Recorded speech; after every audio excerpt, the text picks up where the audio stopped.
American colonies were started by people from Britain a couple hundred years before this. And over time, they stayed under Britain's rule. Britain had a war right before the American Revolution called the 7 Years' War between, it was the French and Indian or 7 Years' War. And essentially the whole war was for the Americas and to be able to push the colonies out west. Are you following me? After that happened, Britain was broke because they had to send troops and ammunition and food and all these supplies to the 7 Years' War. So they thought it would be fair, in order to make money, to tax the American colonists more than they had been taxing them before. So they start with the Stamp Act, which taxes any paper documents. People like to play cards back then, so playing cards, and also newspapers. That is on the test. Make sure you know. And then they started a tax on sugar, which sugar is like a core thing in cooking and baking. So the first one is sugar. The issue with that is the colonists who were alive at that time, almost none of them had ever been in Britain or lived in England, met the Queen or King, seen them, nothing. And it was King George III and Charlotte who were King and Queen at the time. And they're like, why are we paying taxes to a country I've never even been to myself? Why are we supporting them? So we start to see questioning, especially when we start to talk about the Enlightenment ideas, how government should look. The big issue that they had is, I've mentioned that England has a parliament, which is like our countries, and countries are represented or fought for in that parliament. But at the time, America had no representatives in the English parliament. So they start talking about no taxation without representation. This is on the test at least twice. You know what that means? What they're saying is, how can you raise taxes and set rules on us if no Americans are even over there to speak up for us? So it's like essentially saying we don't have a voice. So the colonists start a committee, that's what they did back then. It was the first Continental Congress to talk about what the options were. Should they rebel against England? How could they do that? Could they win?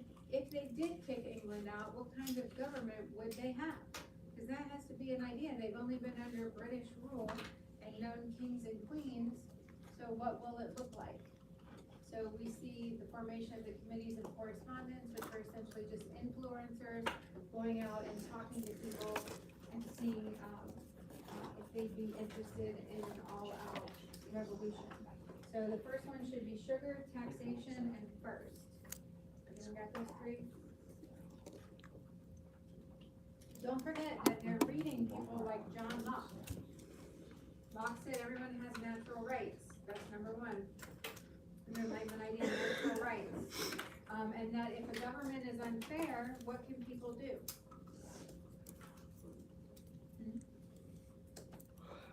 You don't like your government according to Locke, what should you be able to do? Kick them to the curb, right? Get rid of them, overthrow them. So that's Locke. And then Montesquieu, when they're asking what kind of government should we have, well, we don't want a king or queen, absolute power corrupts absolutely. So let's read this guy Montesquieu stuff and see what he says. Oh, he says a separation of powers. We have three branches that keep each other in check. He's on the test too, so is Locke. And then we have this guy, Thomas Paine. He was a pain to the British because he wrote a little book urging independence and telling people how awesome it would be if they were free from England. And people bought it in droves. We should have rights, powers, and courage. Again, if I'm going too fast, I will correct it. So they decide, okay, let's break up with England. And essentially the Declaration of Independence was a breakup letter. You've ever sent a breakup text or whenever you guys break up with people today? This was essentially us breaking up with England and saying, we don't need you no more. That's what the Declaration of Independence was. And it was written in 1776. And it is full of Enlightenment ideas, particularly John Locke, and the idea that all men have natural rights, of life, liberty, and property. So the second one is property. And the third one, if we don't like our government, we can break the contract and say, no, thank you.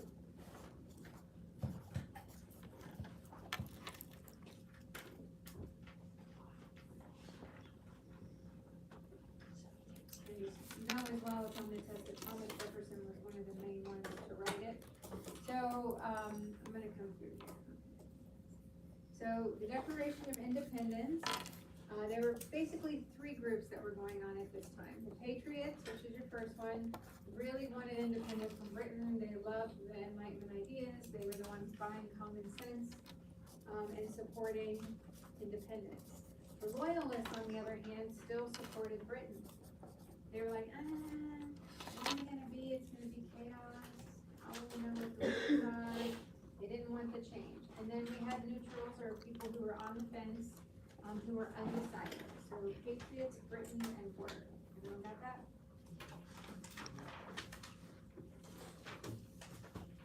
So the issue was Britain had a bigger army. They had the strongest navy in the world. At this time in history, we're the most powerful nation. Yeah, I mean, France was slowly declining. So yeah, definitely Britain was emerging as one of the most powerful nations in the world. So we were screwed.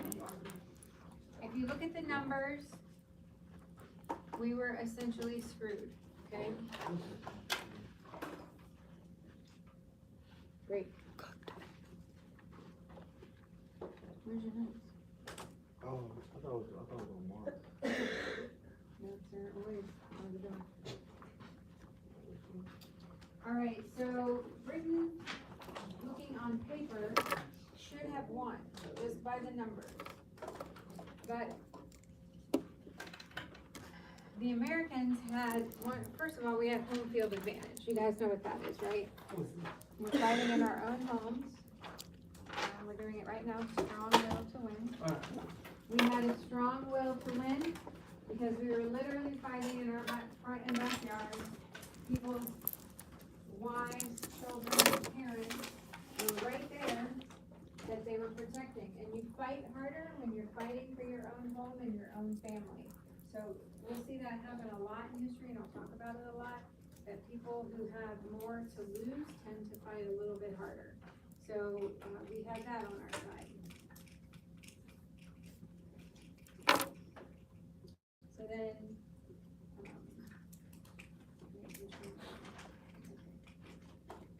then, we have the Continental Army forming, and you guys know George Washington led the Continental Army, as he should. Reluctantly, but he agreed to. He was older, didn't really want to get involved. He became the symbol of the American cause. Even to this day, we equate the Civil or the American Revolution with George Washington. And he builds the army out of scratch. It literally takes people from the cornfields and puts them into the military and has to train them. They're not trained very well. It ends up being a very bad thing. And he knew they couldn't beat the British in numbers, so he decides to outlast them. So we can't beat them with force. We don't have as many weapons. We don't have as many people. But we do have the ability to outlast them because our homes are here. So we can take breaks and go home and rotate out. So it wasn't the same. So here's the military. Even civilians were fighting. So there's the leaders.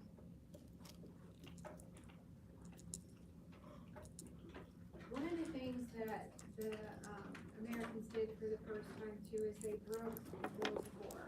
Before this, you guys have seen old movies where the British line up and they have a band in the front and they go on the battlefield in rows and the front line shoots and then they drop back and the next line moves up and shoots and then they drop back. You guys have seen that, right? So George Washington was like, that's stupid, which it is stupid. I would not do that. That's insane. Like, we are not fighting in lines. It's like, oh, hey, shoot me now. I'm in front. So they started what's called guerrilla tactics, which are essentially evade tactics, shoot from cover, what is it called when you go around the back? Oh, outflanking, just not standing there to be a target. Anything that they could, to move around, and defeat the enemy, so that helped a lot.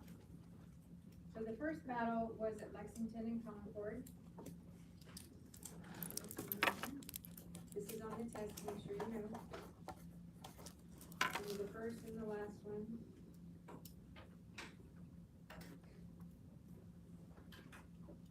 And then the famous one, I'm not gonna do that, but the most famous one is the crossing of the Delaware. Again, Britain very much had this rule book of war, and one of the rules was you don't fight on holidays. And on Christmas Eve, they said General Washington was sitting there, his men had eaten, and across the river, he could see the British, and they were eating and in their tents and singing Christmas carols and all of that. And he said, you know what? We should go attack them right now. They won't expect us because it's not, it's breaking their rules of warfare. So this is the famous crossing of the Delaware River where he gets all his troops together and says, let's kind of sneak up on them and attack them. And that's what this famous image is from, is the crossing of the Delaware, or the sneak attack that helped us win that battle. If you've ever heard that, that's what was going on. And then the turning point was the Battle of Saratoga, which is right after that, the French will join us. And then the final victory is at the Battle of Yorktown. So you pretty much need to know all of those.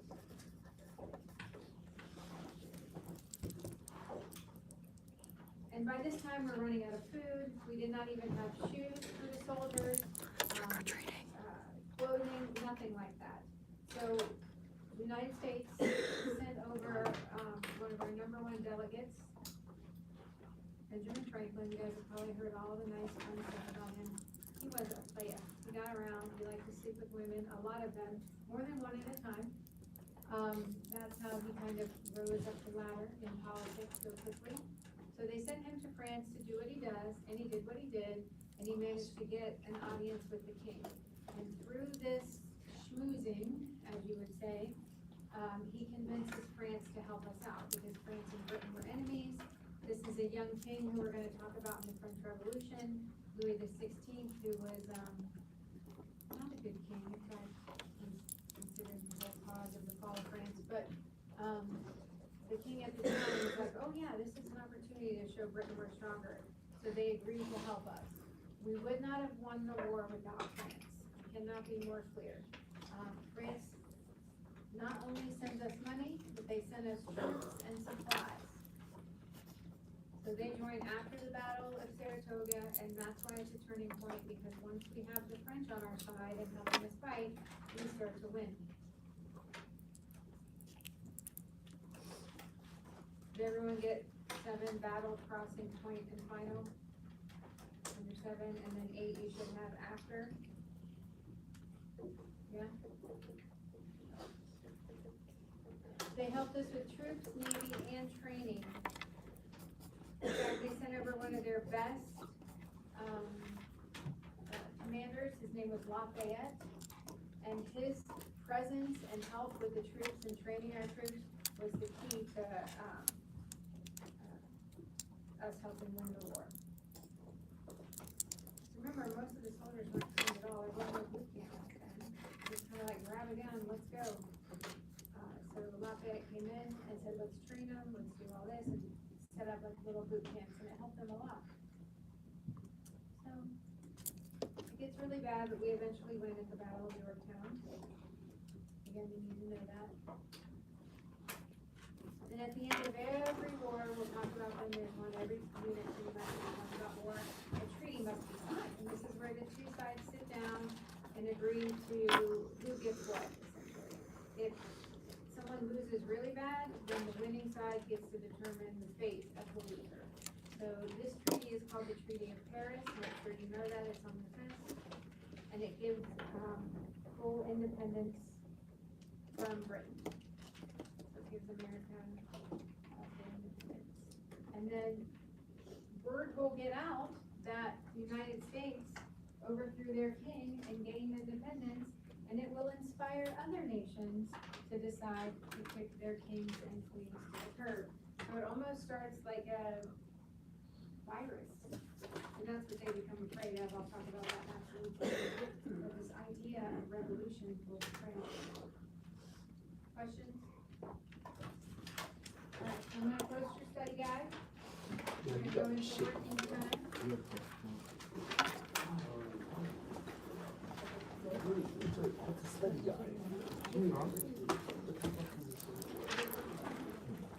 I wanna show you the study guide after I post it. You have this one? Key. What? Key. Yeah. Sunday, And then what about this one? On the front, the bottom. Were. Your? Were. W-E-R-E. Yeah, but I don't have it. Yep.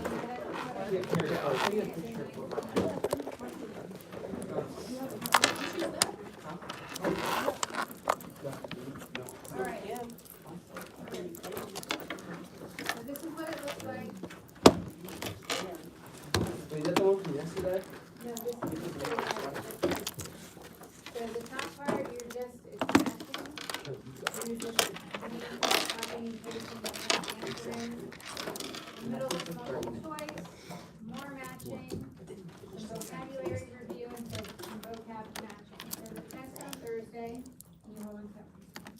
The test on Thursday is this.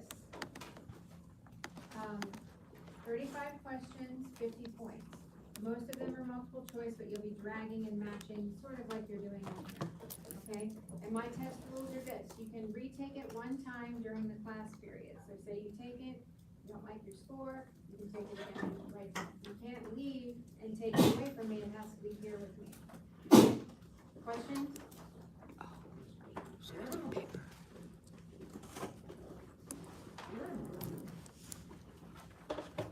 And yes, you can copy and paste, especially when it gets to the vocab.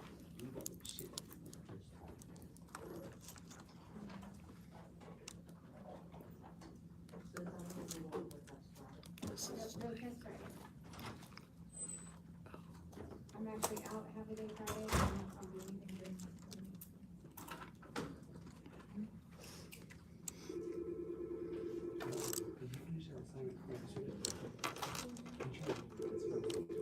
I just sent you all of them. I just sent you all of them. What's that? Alright.